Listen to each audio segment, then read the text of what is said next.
Hello everyone, welcome back to this playlist.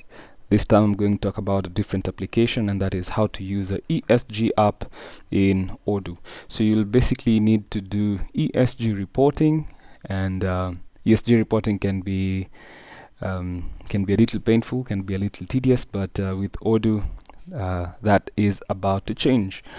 So just a presentation. My name is Al Spencer, and I work as a business analyst stroke project manager at Odoo Kenya.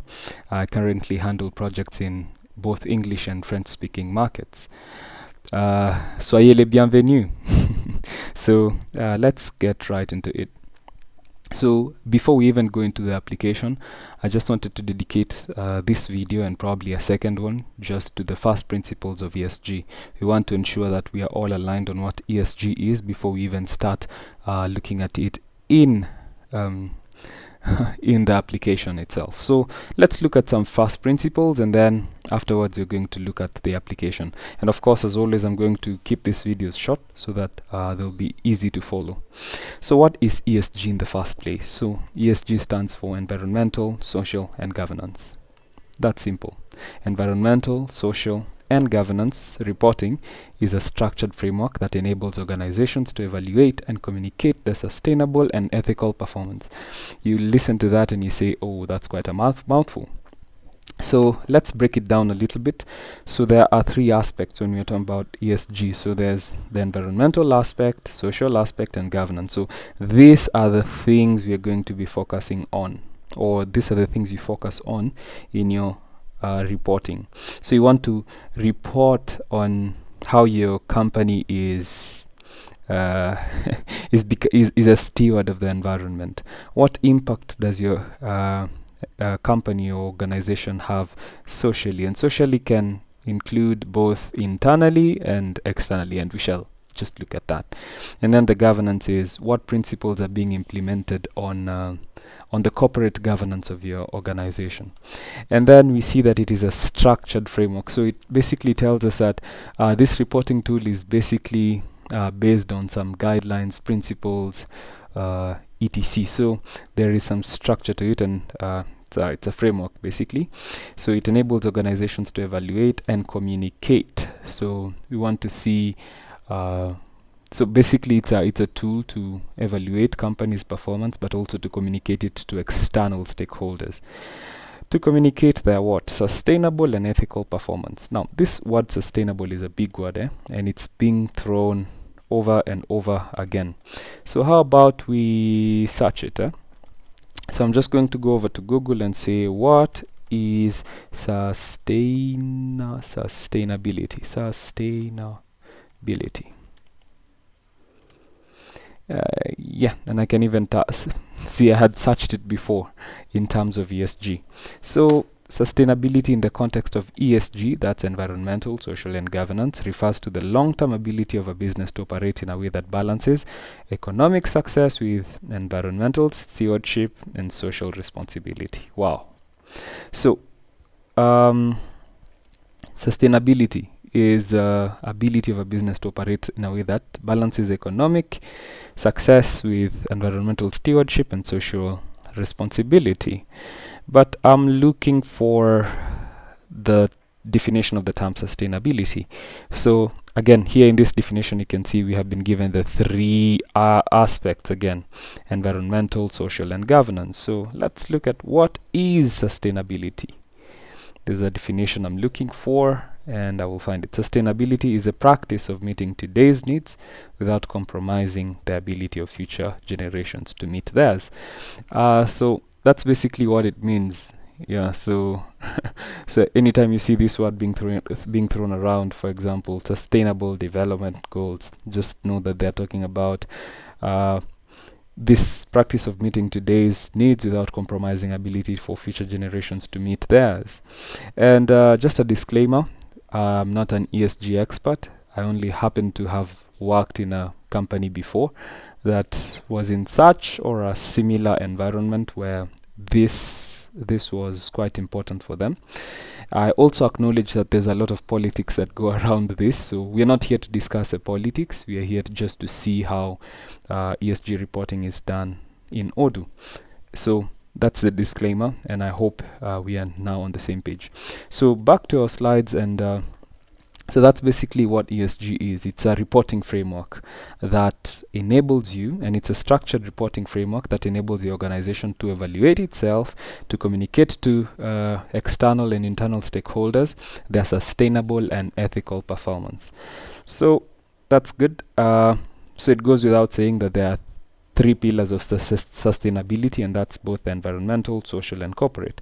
So environmental stewardship and management of ecological risks is the first pillar. Social responsibility and equitable stakeholder engagement is the second, and corporate governance and the integrity of leadership is the third. So let's look at environmental stewardship. So this pillar enables an organization to measure its impact on the natural world and its resilience to climate-related disruptions. Quite a mouthful. So this pillar also evaluates how a business acts as a steward of nature by managing its operational footprint and addressing risks across its entire value chain. Now, we can just think about it. The organization occurs, let's say it's right here in the middle. So this is where our organization is operating from. So the environmental pillar helps the business to evaluate its management of basically its operational footprint. So what is the effect of my organization existing? So whether we are running machines, whether we are running whatever processes we are doing where our organization is, that's what we are calling operational footprint. Everything that is done within the organization. And then there are processes which happen just before the organization, and there are other processes which happen after the organization. We call that upstream operations. That's for everything that happens just before your organization. So if you can picture this, if your organization is right here in the center, there where it operates, that's where we have operational footprint. So what emissions are there?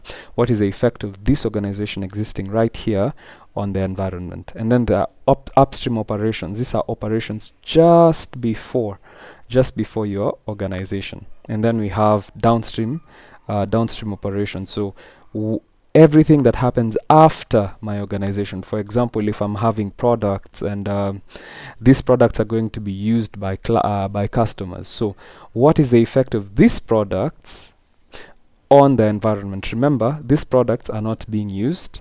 They're not being used on site. They're being used elsewhere, but they have been produced by us. So those are downstream operations.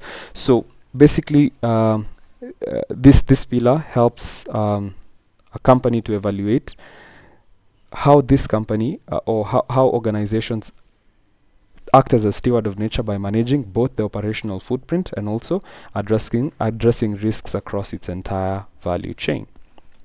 So our primary focus with this dimension will be the mitigation of climate change through the aggressive reduction of greenhouse gas emissions. So when you talk about reduction, now here for people who are in this sector, you know that there are two aspects. When you're talking about reduction, you could be talking about avoidance, either avoidance or aggressive direct removals.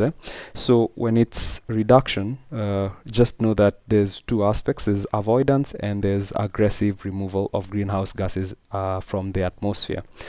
And we will see how this we'll see the details of this in just a little while. So beyond carbon, environmental stewardship encompasses the judicial use of natural resources. So what we have, how are we using them? So instead of just reducing the greenhouse gases from the environment, and carbon is the one that's known most, yeah.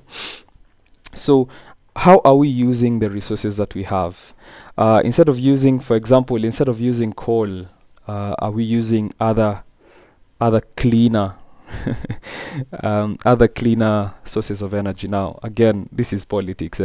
So I won't go into the politics of it, but I'm just giving examples. Yeah. So instead of using some type of sources of energy, are we using renewable ones? And the renewable ones, how are we using them? Are we just overusing because they're renewable? etc, etc. Are we having recycling and reusing principles? Are we doing recycling? Are we reusing?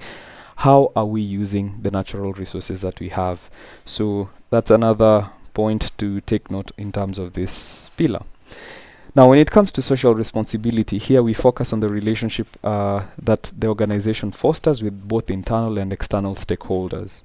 So here we'll talk about, for example, internally, that will be a company's employees. Externally, it will be both suppliers, clients, and the community in which this company finds itself. So let's look at this table. So internally, we would focus on robust human capital management. You'd want to have high workplace safety rates. You'd want to have your staff trainings regularly. You'd want to also have a good quality of social dialogue, a quality social dialogue. You'd also want to address the gender pay gap. This is another thing we will look at in our application, even in Odoo.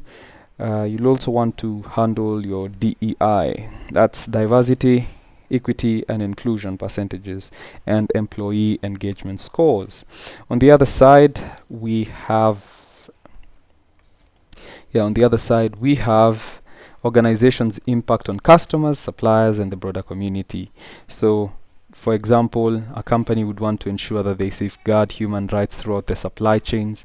You would not want to get your supplies from conflict areas. For example, you want to ensure that, for example, you don't buy from people who exploit their workforces. So basically, that's the social aspect. And then you also want to ensure fair executive compensation relative to the lowest wages within the company. So that's it for the social responsibility.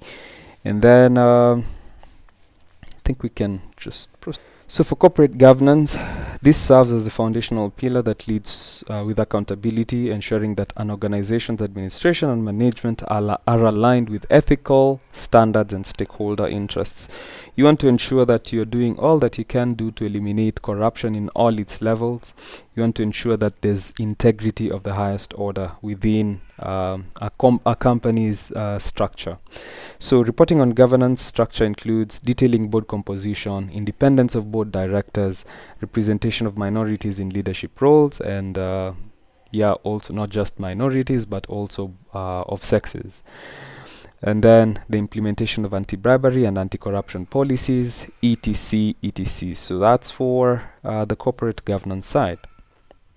So just to summarize, so for environmental, the pillar here, we're talking about the stewardship of nature, climate mitigation, and resource management. What would be our key indicators? GHG emissions, greenhouse gases emissions, and here we're talking about scope 1, scope 2, and scope 3 emissions, which you're going to see in the next slide. For the social pillar, we're talking about human capital, community relations, ethical labor, and very soon data privacy as well. So our key indicators here would be DEI rates need to be high, need to be good, workplace accident rates should be low, gender pay gap should be minimal, training hours should be more, and also regular human rights audits. And then for governance, here we're talking about accountability, transparency, board oversight, and ethical conduct. So the key indicators basically are board independence, executive pay ratios, anti-corruption training, lobbying transparency. You have to be clear if we are getting kickbacks from wherever, if we are lobbying so that our organization can operate within a certain region, what are the details that go into it? So there's need to be transparent on that front. So I'm going to pause it right here and meet you for the part 2, where we are going to now talk about technical greenhouse gas accounting, and we're going to look at the GHG protocol, and I hope you to see you in the next one. So yeah, you can just pause it right here and see you in the next one. Bye.